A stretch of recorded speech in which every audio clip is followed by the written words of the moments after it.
কোরআনের বাণীর এমন একটা সম্মোহনী শক্তি আল্লাহ তাআলা কোরআনের ভেতর দিয়েছেন, এর কারণে কোরআনের কথা শুধু আমরা শুনলে আমাদের হৃদয় যে শুধু ঠান্ডা হয় এমনটা নয়, অমুসলিমরাও যদি কোরআনের কথা শুনে অমুসলিমদের অন্তরটারেও ঠান্ডা করে দেয় কে? আপনারা মিশরের কারি আব্দুল বাসিতের নাম শুনেছেন? ওনাকে নিয়ে মিশরের প্রেসিডেন্ট জামাল আব্দুল নাসের একবার সোভিয়েত ইউনিয়নে গিয়েছিল, যেটাকে আমরা বর্তমানে বলি রাশিয়া। কি বলি?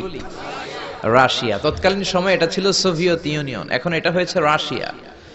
তো রাশিয়াতে যাওয়ার পরে মিশরের প্রেসিডেন্ট জামাল আব্দুল নাসের ওনার সব প্রেসিডেন্টদেরকে রাশিয়ার প্রেসিডেন্টের কাছে পরিচয় করায় দিচ্ছে যে এটা আমার হোম মিনিস্টার, এটা আমার ফিনান্স মিনিস্টার, এটা আমার এডুকেশন মিনিস্টার, এটা এই মন্ত্রী, এটা ওই মন্ত্রী, এটা ওই মন্ত্রী।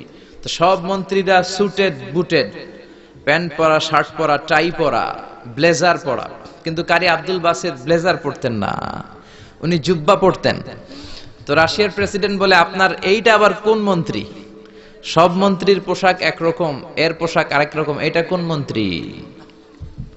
জামাল আব্দুল নাসির বলে, এটা আমাদের কোন মন্ত্রী নয়, এটা আমাদের দেশের কারি, এটা আমাদের দেশের কারি। রাশিয়ার প্রেসিডেন্ট বলে, কারি আবার কি? কারণ এরা কারি জিনিসটা কি এটা জানে না, এটা তারা বুঝে না। তো জামাল আব্দুল নাসির বলল যে আমাদের যে পবিত্র ধর্মগ্রন্থ আছে আল কোরআন আল কারীম, এই আল কোরআন আল কারীম উনি চমৎকার করে আবৃত্তি করতে পারে, আর আমরা সেটা শুনি, আমাদের হৃদয় ঠান্ডা হয়ে যায়।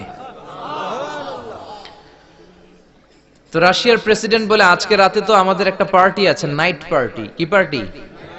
এখানে নৈশ ভোজ হবে, খাওয়া দাওয়া হবে, আর হবে বেলি ড্যান্স। কি হবে? রুব্বানে নাচে কোমর দুলাইয়া, এই সব মুখস্থ। তো এই বেলি ড্যান্স হবে, এই বেলি ড্যান্স আমরা দেখবার, হুইস্কি খাবো, অ্যালকোহল খাবো, মদ খাবো। তো কারি আব্দুল বাসিত ইবনে আব্দুস সামাদকে রাজি করানো হলো, কারি আব্দুল বাসিত ইবনে আব্দুস সামাদ রাজি হলো।